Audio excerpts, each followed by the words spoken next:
प्रिय छात्रों, संत कबीरदास की पदावली के अंतर्गत हमने उनके पद संख्या 1 से लेकर 4 तक का अर्थ और व्याख्या सीखी।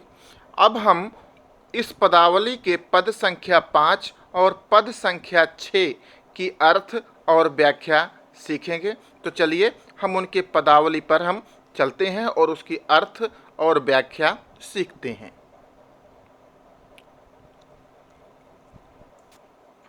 हम न मरे मरी हैं संसारा, हमको मिला जियावन हारा। अब न मरो मरने मन माना, तेई मुये जिनि राम न जाना। साकत मरे संत जन जीवें, भरी भरी राम रसायन पीवें। हरि मरी हैं तो हम हूँ मरी हैं, हरि न मरे हम काहे कुमरी हैं। कहें कबीर मन मन ही मिलावा, अमर भये सुख सागर पावा। कबीरदास जी कहते हैं कि हम न मरे मरी हैं संसारा, हमको मिला जियावन हारा। जियावन हारा का अर्थात प्राणदाता परमात्मा, उस परमात्मा की हमें प्राप्ति हो गई है। हम न मरे मरी हैं संसारा। कबीरदास जी कहते हैं कि अब हमारी मृत्यु नहीं हो सकती। हम न मरे, मेरी मृत्यु तो अब नहीं हो सकती। और मरी हैं संसारा, जो संसारा अर्थात जो सांसारिक लोग हैं, जो अभी भी सांसारिक विषय भोग वासनाओं में लगे हुए हैं, जिन्हें अभी भी अहंकार, मद, घमंड, ईर्ष्या, लोभ, घृणा इत्यादि भावनाओं ने जिनके ऊपर अधिकार कर लिया है, ऐसे लोग संसार में बारंबार मृत्यु को प्राप्त होते रहेंगे और बारंबार इनका जन्म होता रहेगा। लेकिन हम जैसे संत अब न मरें, अब हम जैसे संतों की मृत्यु नहीं हो सकती, क्योंकि हमको मिला जियावन हारा। हमको उस परमात्मा की प्राप्ति हो चुकी है। मैं उस परमात्मा को अच्छे तरीके से समझ चुका हूँ। वह परमात्मा मेरे प्रियतम के रूप में मुझे प्राप्त हो चुका है, इसलिए अब मेरी मृत्यु नहीं हो सकती। अब न मरो मरने मन माना, मरने का अर्थ है मृत्यु से।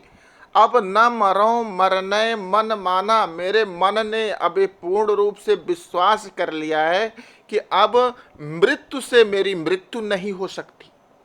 अब न मरो मरने मन माना, मृत्यु के कारण मेरी मृत्यु अब नहीं हो सकती। तेई मुए जिन राम न जाना, ऐसे लोगों की बार बार मुए अर्थात मृत्यु होती रहेगी जो अभी तक राम के वास्तविक स्वरूप को नहीं समझ पाए, जो अभी तक राम को दशरथ पुत्र राम समझते हैं, जो अभी भी अयोध्या के राजा राम समझते हैं। ऐसे लोग बार बार मृत्यु को प्राप्त होंगे, लेकिन मेरी मृत्यु नहीं हो सकती, क्योंकि मेरे राम तो वह परब्रह्म परमात्मा हैं जो हर प्राणी के हृदय में वास करते हैं।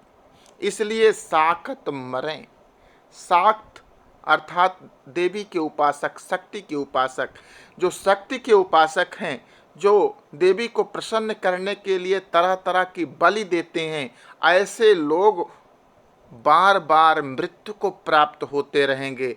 लेकिन संत जन, जो ज्ञानी पुरुष हैं, संत जन हैं अर्थात जो ज्ञानी पुरुष हैं, जिन्होंने राम को जान लिया है, जिन्होंने उस परमात्मा को जान लिया है, वह सदैव जीवित रहेंगे, उनकी कभी भी मृत्यु नहीं होगी। और ऐसे संतजन भारी भारी राम रसायन पीवें, अंजुलि भर भर कर राम रसायन, राम रूपी जीवनदायक रसायन का पान करते रहेंगे और उनकी कभी भी मृत्यु नहीं होगी। या ऐसा भी समझ सकते हैं कि राम का अर्थ है ब्रह्म और रसायन रस का अर्थ है आनंद, जो भर भर कर ब्रह्मानंद रूपी रस का आस्वादन करते रहेंगे, ऐसे संत जन कभी भी मृत्यु को प्राप्त नहीं होंगे। हरि मरी हैं तो हमहू मरी हैं, हरि न मरें हम काहू को मरी हैं। कबीर दास जी कहते हैं कि मैंने अपने को हरि से मिलाकर एक रूप कर दिया है। हमारी आत्मा उस परमात्मा से मिल चुकी है, इसलिए मैं तभी मर सकता हूँ जब हरि मरी हैं। जब उस परमात्मा की मृत्यु होगी तो मैं भी मरूंगा। और हरि न मरे, वो परमात्मा तो कभी मरते नहीं, परमात्मा की मृत्यु कभी हो नहीं सकती, इसलिए हम काहे को मरी हैं, मेरी भी मृत्यु कभी हो नहीं सकेगी। कहें कबीर मन मन ही मिलावा, अमर भय सुख सागर पावा। कबीर दास जी कहते हैं कि मैंने अपने मन को मन ही से अर्थात उस परमात्मा से, मैंने अपने आत्मा को उस परमात्मा से अब तो मिला दिया है। अब मैं अमर हो गया हूँ और इस कारण, अमरत्व के कारण मुझे चिरानंद रूपी सुख सागर की प्राप्ति हो चुकी है, इसलिए अब कभी भी मेरी मृत्यु नहीं हो सकती। काहेरी नलिनी तो कुम्हिलानी, तेरे ही नाली सरोवर पानी। जल में उत्पत्ति जल में वास, जल में नलिनी तोर निवास। ना तल तपति न ऊपर आगी, तोर हेतु कहु कासन लागी। कहें कबीर जे उदिक समान, ते नहीं मुए हमारे जान। प्रिय छात्रों, यहाँ पर कबीर दास ने कमलिनी को, नलिनी अर्थात कमलिनी को एक प्रतीक के रूप में लिया है। इसमें अन्योक्ति अलंकार भी है। अन्योक्ति अलंकार का अर्थ होता है जब कहा किसी दूसरे के बारे में जाता है और वह लागू किसी अन्य के बारे में होता है तो वहाँ पर अन्योक्ति अलंकार होता है। कबीर दास ने इस पद में उपमा तो कमलिनी की दी है, प्रतीक कमलिनी का अपनाया है, लेकिन यह पूरी तरह से जीवात्मा के ऊपर लागू होता है। तो काहेरी नलिनी तू कुम्हिलानी, उस कमलिनी को प्रतीक मानकर कभी कहते हैं कि ये कमलिनी तू क्यों कुम्हलाई हुई है, क्यों मुरझाई हुई है, क्यों उदास है, तुम्हारी उदासी का कारण क्या है। तेरे ही नाल सरोवर पानी, तेरे नाल सरोवर के जल के अंदर रहती है, जहाँ तुझे सदैव तरलता प्राप्त होती रहती है। जल में तुम्हारी उत्पत्ति है, जल में तुम्हारा निवास है, जल में जीवन पूर्ण करने के बाद तो उसी जल में विलीन हो जाएगी। ना तो किसी प्रकार से उस सरोवर का जल तप रहा है, ना ऊपर से आग बरस रही है। तो ऐसी स्थिति में हे कमलिनी तू कुम्हिलाई हुई क्यों है। क्योंकि कबीर दास जी कहते हैं कि तोर हेतु कहु कासन लाग, अगर तू जल से प्रेम करती, हेतु का अर्थ है यहाँ पर प्रेम, अगर तू जल से प्रेम करती तो तुम्हें कुम्हलाने की कोई आवश्यकता नहीं थी। निश्चित रूप से तुम्हारा प्रेम जल से ना होकर किसी अन्य से है, इस कारण तू कुम्हलाई हुई है। वास्तविक रूप से कबीर दास जी यहाँ जीवात्मा को संबोधित करते हुए कह रहे हैं कि काहेरी नलिनी तू कुम्हिलानी, तेरे ही नाली सरोवर पानी। कबीर दास जी उस कमलिनी रूपी जीवात्मा को संबोधित करते हुए कह रहे हैं कि ये कमलिनी रूपी जीवात्मा, काहे रे नलिनी तू कुम्हिलानी, तू मुरझाई हुई क्यों है, तुम्हारे चेहरे पर उदासी की रेखा क्यों दिखलाई पड़ रही है। तेरे ही नाल सरोवर पानी, तेरी नाल सरोवर के जल के अंदर रहती है, जहाँ से तुम्हें सदैव तरलता प्राप्त होती है, अर्थात तो उस परमात्मा के द्वारा तुम्हें सदैव तरलता प्राप्त होती है, परमात्मा का आशीर्वाद तुम्हें प्राप्त होता रहता है। तो तुम्हें इस तरह से तुम्हारे चेहरे पर उदासी क्यों दिखलाई पड़ रही है। जल में उत्पत्ति, परमात्मा के द्वारा बनाए गए इस संसार में तू उत्पन्न होती है। जल में वास, परमात्मा के द्वारा बनाए गए इस संसार में तुम्हारा निवास है।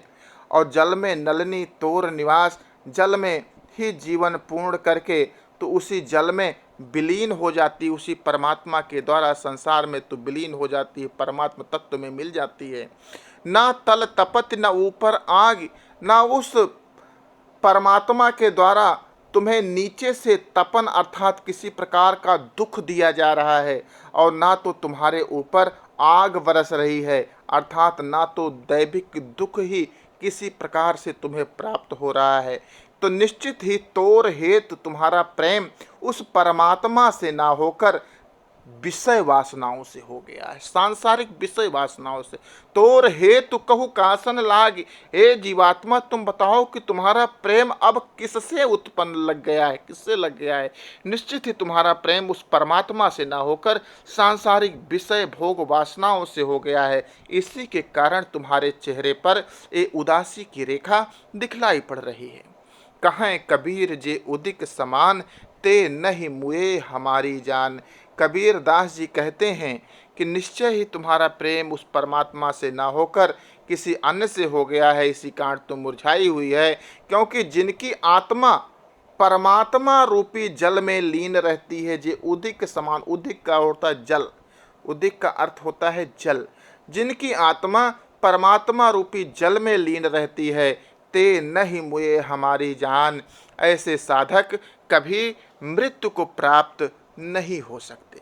तो प्रिय छात्रों, यहाँ कमलनी जीवात्मा का और जल परमात्मा का या ब्रह्म का प्रतीक है। जीवात्मा सच्चिदानंद परमात्मा से ही उत्पन्न होती है और उसी में स्थित होती है, अंत में उसी में लीन भी हो जाती है। किंतु सांसारिक विषयों के भ्रम में पड़कर यह जीवात्मा परमात्मा से अपनी अभिन्नता को मुँह भूलकर इस संसार में ही आसक्त होकर यहाँ आनंद की खोज करने लगती है। परंतु यह संसार तो दुख रूप है, विनाश धर्मा है, इसकी विनाश होना स्वाभाविक है, इसलिए जीवात्मा को यहाँ आनंद नहीं मिल पाता। तो यहाँ कवि ने जीवात्मा और परमात्मा की एक रूपता को दिखाया है। तो प्रिय छात्रों, इस प्रकार से आपके कबीर साहब की पदावली के सभी पद यहाँ पर संपूर्ण होते हैं। आपको अगर ये व्याख्या पसंद आई हो तो ज़रूर आप अपने कमेंट से हमें सूचित करें और इसे लाइक भी करें और अपने साथियों में शेयर भी करें। धन्यवाद।